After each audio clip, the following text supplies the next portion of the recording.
En introduction, j'aimerais vous montrer 3 images et aussi 3 paroles qui ont été entendues hier au Château Blanc, qui sont pour moi complètement dans le thème « Marcher par l'esprit ». Alors les 3 images, attendez, oui, je vais faire marcher ma télécommande, j'espère que ça va aller, hein, parce que parfois ça pioche un peu. Hein. Voilà, alors, il y a bien toujours oui, d'accord, ok. Il est allumé, tout à fait. Ça, c'est toujours un problématique. Par là? Ouais, avant, ça marchait même. Ouais. Il va falloir que quelqu'un m'aide au poste. Tout simplement. Si quelqu'un peut... Oui, voilà. Non. Bon. Voilà, tu peux passer. Tac, suivant. Voilà, ça y est. Les 3 images. Ah! Une lampe, un GPS, un cœur éclairé. Ah. Alors on va passer aux 3 paroles maintenant. Jacques, peut-être la suivante. Touc. Oui, j'essaye quand même. D'accord. Toujours pas, non, vraiment. Il est récalcitrant. Et même, il revient même en arrière. Bon. Voilà. Ah, voilà. Oui. Ah, d'accord, c'est bon. Ta parole est une lampe à mes pieds et une lumière sur mon sentier. Si on n'a pas de lampe, et dans l'anecdote, vraiment, Jean et ses amis, ils étaient en colère, ils disent, mais on est revenu dans la nuit complètement noire, sans torche. Et le message, c'est, il faut se préparer pour la nuit. Il faut se préparer pour la nuit, il faut avoir cette lampe. Il faut être ancré dans cette parole. Il faut vraiment la serrer dans notre cœur. Vous savez, dans des pays où il y a la persécution, les gens même parfois apprennent, mémorisent la parole. Ouais. Ta lampe, ta parole est une lampe à mes pieds, une lumière sur mon sentier.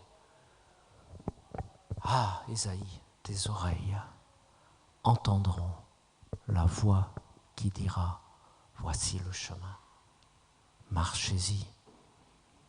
C'est le GPS. Le GPS, il y a une voix, hein. Il y a une voix parfois qui nous casse un peu les pieds parce qu'il en dit trop parfois. Mais enfin, dans un rond-point où il y a 5 sorties, sortir à la bonne sortie, c'est important. Ouais, on a ça avec Dieu. Ouais. Et ça, c'est un peu un rappel de écouter. Hein. C'est un peu un rappel de écouter la parole, la voix de Dieu. Mais il y a une 3e chose qui m'a frappé, moi, hier. Ouais. 1 Corinthiens 2. L'esprit sonde tout, même les profondeurs de Dieu. Quel est le mot important là? C'est le mot profondeur. Et là, ça se rapporte plutôt au point qu'on va traiter obéir. Difficile d'obéir à Dieu si Dieu n'a pas agi en nous en profondeur, si Dieu n'a pas touché nos profondeurs, les profondeurs de notre être, là où peut-être il y a encore des racines de quelque chose, ou de peur, ou d'orgueil, ou de blessure. Ouais. Voilà. L'esprit travaille en profondeur. Et souvent, les temps de pression, les temps d'épreuve, mais de pression, où on est un peu dans le brouillard, où on ne sait pas trop où aller, eh bien, Dieu, c'est peut-être, ça peut se transformer en un temps, on l'a entendu hier, de révélation. Et un temps de transformation, où Dieu agit en profondeur. Il faut que la croix, l'œuvre de la croix, agisse en profondeur dans notre être. Vous êtes d'accord? Ouais. Alors, voilà, ces trois images et ces trois paroles que je sentais de citer en introduction avant le thème obéir. Obéir. Ouais, très bien. Bon. Voilà. Après écouter, discerner, obéir. Jésus a dit « Je fais toujours ce qui lui plaît ». Ça, c'est une parole à retenir. Jésus, je fais toujours ce qui lui plaît. On voit dans l'Ancien Testament que Saül a perdu sa royauté parce qu'il n'a pas obéi. Alors qu'au début, il a obéi, mais après, malgré tous les signes qu'il a reçus. Attention donc à ne pas nous laisser perdre notre héritage par manque d'obéissance. Alors on va voir deux grands points aujourd'hui. Deux grands points. Je ne sais pas où il est parti. Il change de place, je ne sais pas où il est. Bon, voilà. Est-ce que l'obéissance fait peur? Oui, si on est honnête, quelquefois, ça nous fait peur. N'ayons pas peur d'obéir. Comment obéir? Ouais. Alors tu veux que j'essaye, Jacques? Oui. Ouais, ça marche. Alors qu'est-ce que c'était? C'est simple. Bon, alors, voyez, c'est simple. C'est marqué. Voilà, c'est simple. Ce que Dieu demande est toujours précis et à notre portée. Dans 2 Rois 5, on voit Naaman le lépreux. Dieu lui dit, tu vas 7 fois dans le Jourdain et tu seras guéri. Et Naaman a dit, c'est trop simple. C'est trop simple. Alors cette déclaration, elle peut choquer peut-être. Avec Dieu, c'est simple. Obéir à Dieu, c'est simple. Pourtant, Dieu a dit, c'est Paul, je crois, qui a dit, les commandements de Dieu ne sont pas pénibles. Et Jésus a dit aussi, venez à moi, vous tous qui êtes fatigués et chargés, je vous donnerai du repos, car mon joug est doux et mon fardeau léger. Ah, c'est simple. Satan se plaît, vous voyez, là, il y a on voit Naaman le lépreux. Satan se plaît à rendre compliquées les choses. Satan se plaît à ce que l'obéissance à Dieu pour nous soit compliquée. Et reconnaissons que nous sommes nous-mêmes compliqués, souvent. D'accord? Obéir à Dieu, c'est simple. C'est un acte de foi.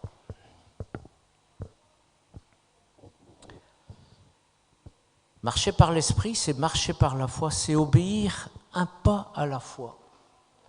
Comme Abraham, à qui Dieu a dit, va-t'en, il est parti, il a fait le pas sans savoir où il allait au départ. Alors on a le même exemple avec le premier miracle de Jésus, où Jésus dit, bon, allez chercher déjà, remplissez-les d'eau, et on ne sait pas la suite. Et petit à petit, on discerne la suite. Et bien sûr, Philippe, où Dieu lui dit, va dans le désert à tel endroit de Gaza, il ne sait pas, il ne connaît pas la suite. Mais Philippe a fait cet acte de foi. Et obéir, c'est un acte de foi, souvent. C'est faire des actes de foi. Alors là, j'aimerais citer 2 exemples. Des pas dans la neige. Michael, vas-y. Ouais, vas-y. Cette photo a été prise par Michael. Pas la deuxième. On peut mettre la deuxième. Ah ouais, Oui, non, il n'y a pas la deuxième. La deuxième, c'est une que j'ai prise moi. Ok. Alors ça a été fait en hiver, hein, ça se voit. Et c'était dans le parc, dans une de mes balades. Et je regardais, donc là il n'y avait pas école ce jour-là, et je regardais surtout les pères qui jouaient avec leurs enfants dans la neige. Et je réfléchissais à comment Dieu le Père peut prendre plaisir en nous et s'inscrire dans cette même relation. Comment un père peut aimer jouer à la neige avec son enfant. Et je réfléchissais à ça. Et ce jour-là, on devait, avec Benjamin, aller dans la ville pour évangéliser. Et à cause de la neige, on n'a pas pu. Donc je me suis dit, je vais faire un gros flyer. Et donc, il n'y a pas la photo, mais j'avais mis Jésus, je t'aime en marchant dessus, en fait. Donc ça faisait un gros truc, comme ça, tous les passants pouvaient passer et voyaient le message. Et en repartant de le message devait être un peu plus en contrebas.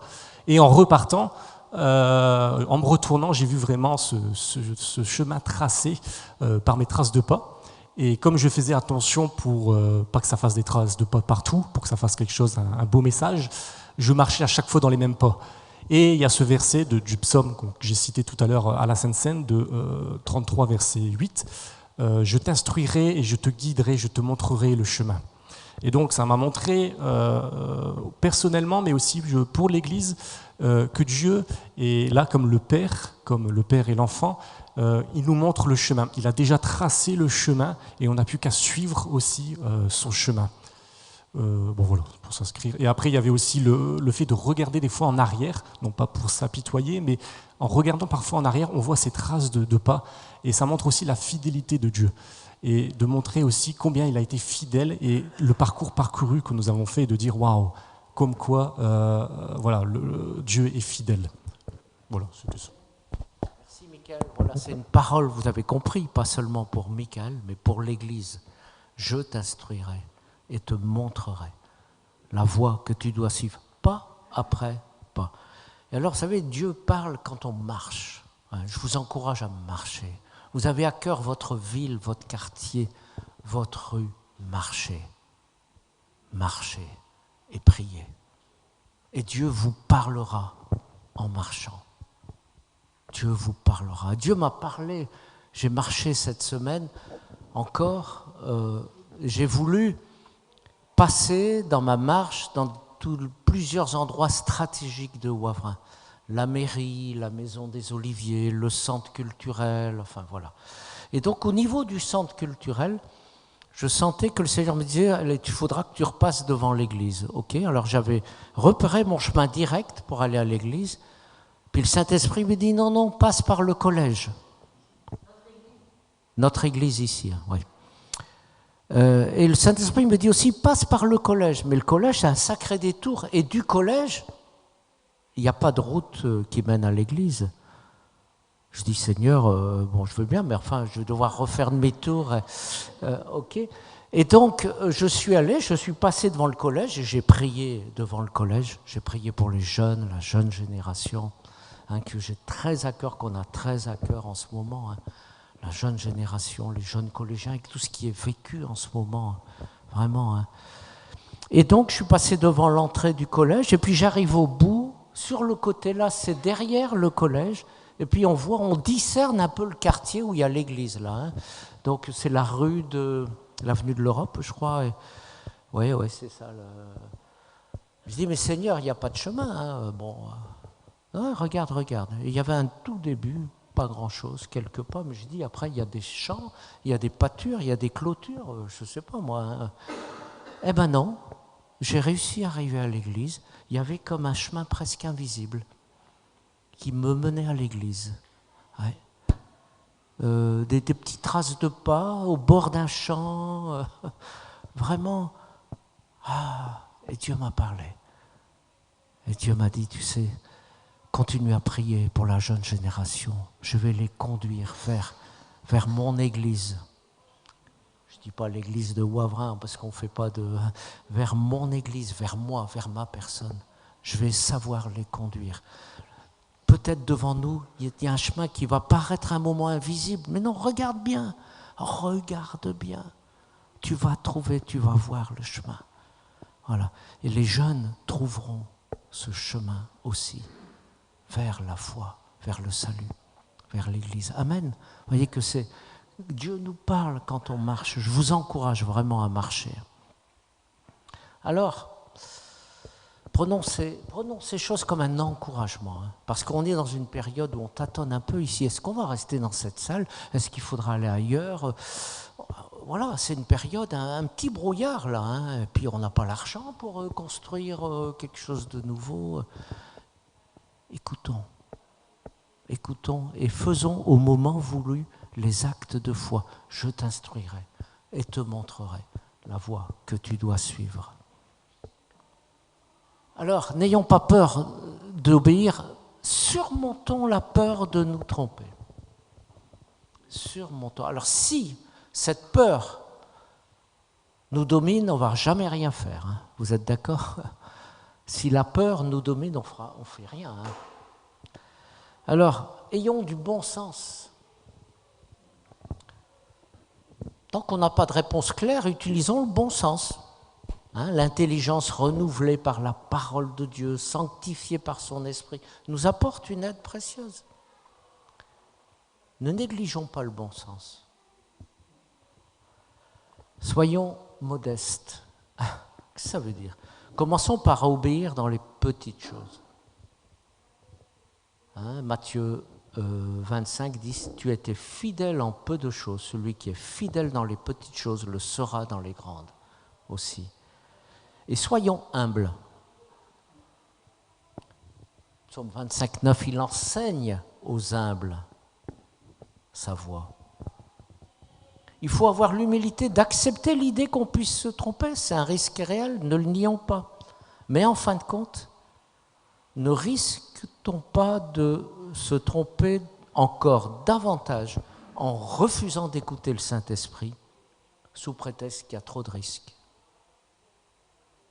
D'accord?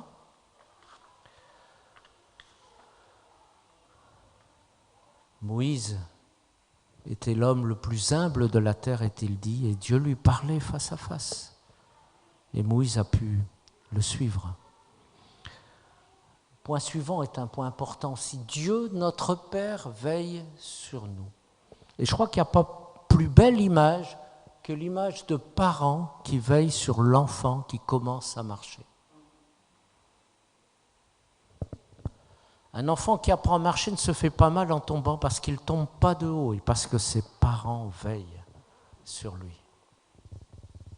Est-ce que nous pensons qu'il en est autrement dans l'apprentissage de notre marche avec Dieu, avec l'Esprit Saint?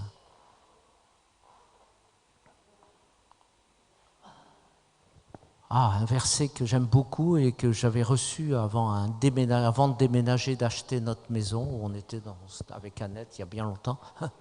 Ça fait longtemps qu'on est dans cette maison. Et on se disait, est-ce qu'on ne se trompe pas si on... Voilà. Et puis Dieu m'a donné ce verset. Il gardera les pas de ses bien-aimés, comme les parents qui veillent sur le petit enfant. Voilà. Est-ce qu'on peut croire ça, que Dieu veille? Dieu veille. Dieu veille sur nous. Il gardera les pas de ses bien-aimés. Et là, un verset magnifique, Deutéronome 32, comment Dieu aime Israël et prend soin de son peuple. Il l'a trouvé dans une contrée déserte, dans une solitude aux effroyables hurlements. Il l'a entouré, il en a pris soin. Il l'a gardé comme la prunelle de son œil, pareil à l'aigle qui éveille sa couvée, voltige sur ses petits, déploie ses ailes, les prend, les porte sur ses plumes. Que c'est beau, c'est la tendresse de Dieu. Il veille. Donc n'ayons pas peur, ne soyons pas habités par la peur de se tromper. Comment obéir? Toujours. Par amour. Par amour. L'Éternel étend ses regards sur toute la terre pour soutenir ceux dont le cœur est tout entier à lui. Tu aimeras le Seigneur, ton Dieu.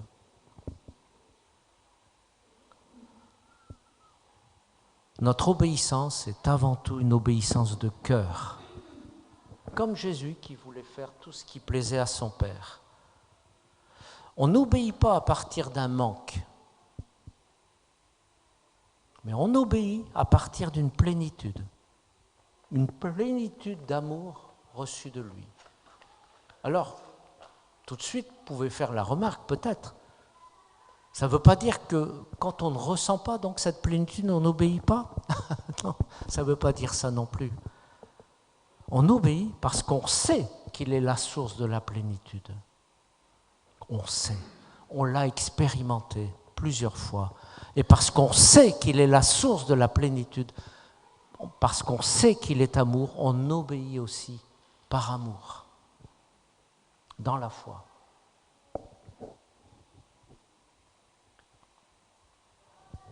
On obéit par la force du Saint-Esprit. Souvenons-nous de l'échec cuisant de Pierre, qui a voulu suivre Jésus peu avant son arrestation avec ses propres forces.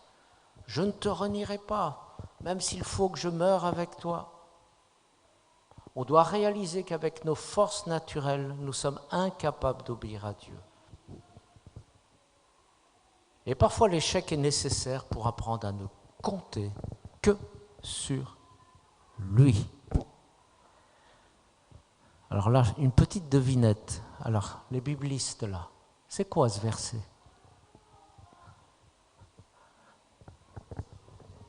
Allez, un petit concours. C'est quoi cette parole? Oui, Gérane, je sens qu'elle l'a. Voilà. Ni par la puissance, ni par la force, mais c'est par mon esprit. Combien c'est important tout ce qu'on fait en ce moment, de nous exercer à marcher par l'esprit. Notre force vient de là. Hein? Alors, comment obéir? Obéir immédiatement. Alors, je donne l'exemple ici. Joseph, qui a un avertissement, il a dit, il faut que tu ailles.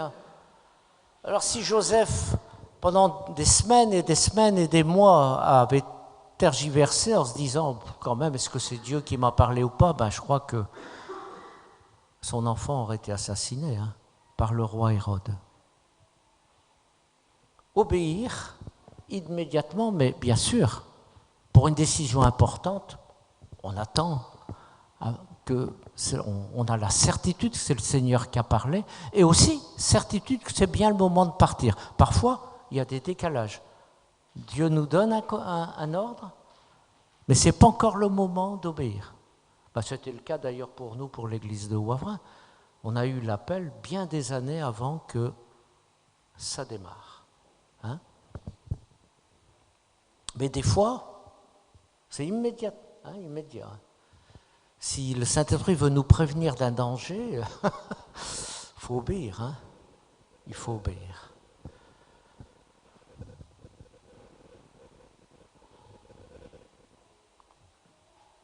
Obéir complètement. Celui qui néglige son travail est frère de celui qui détruit. Proverbe.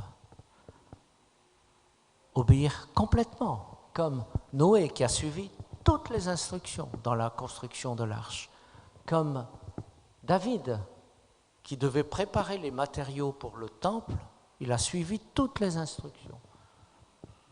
Comme, alors c'est qui lui déjà? J'ai un trou.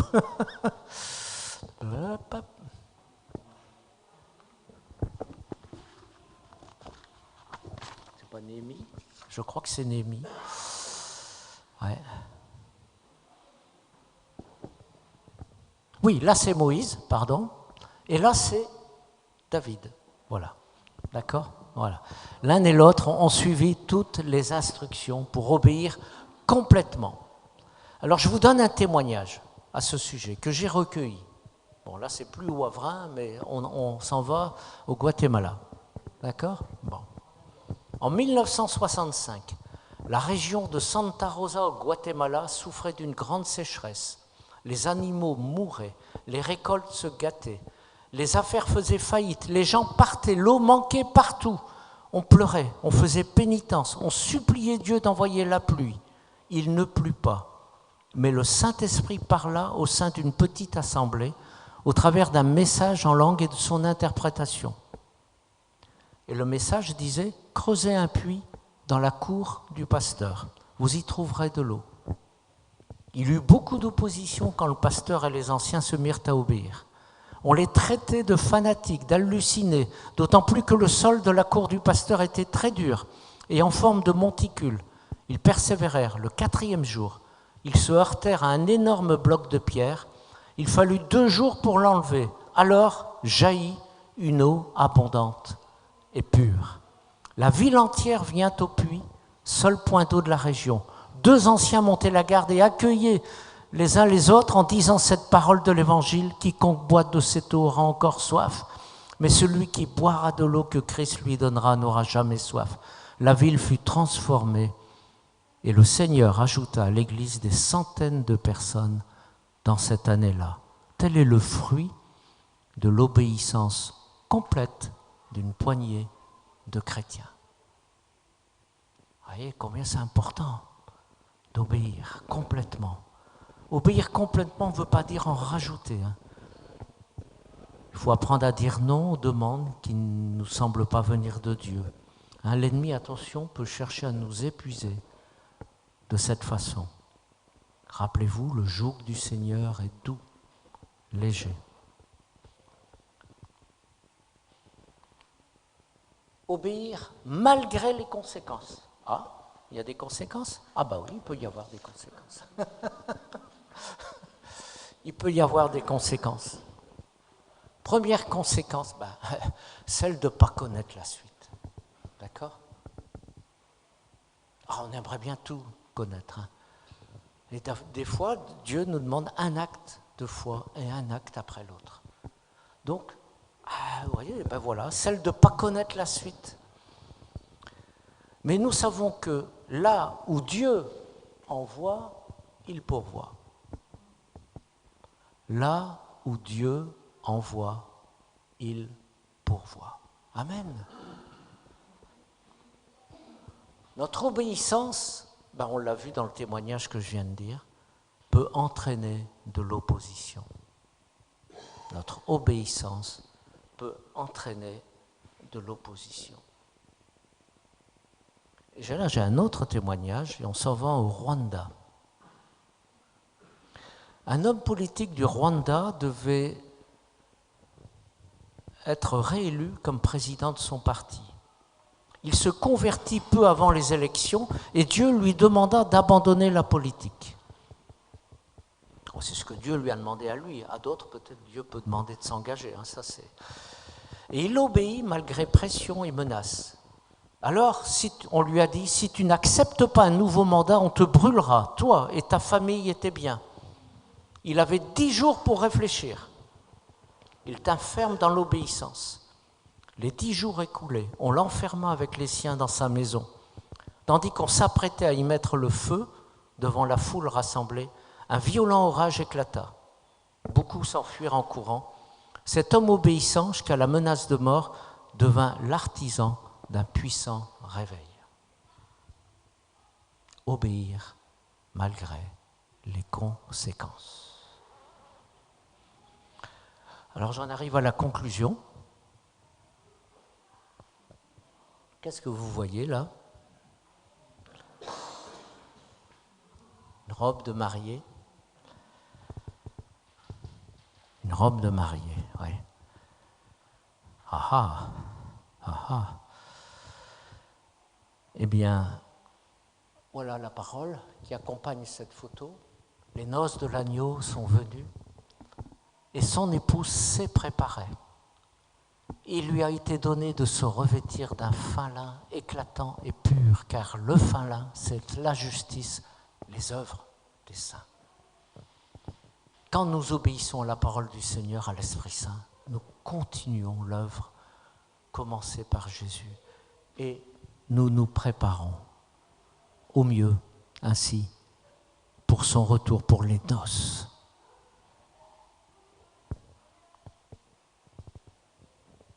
Jésus n'attend-il pas que cette parure soit prête pour revenir? Amen. Est-ce qu'on veut se revêtir, entrer dans les œuvres préparées d'avance?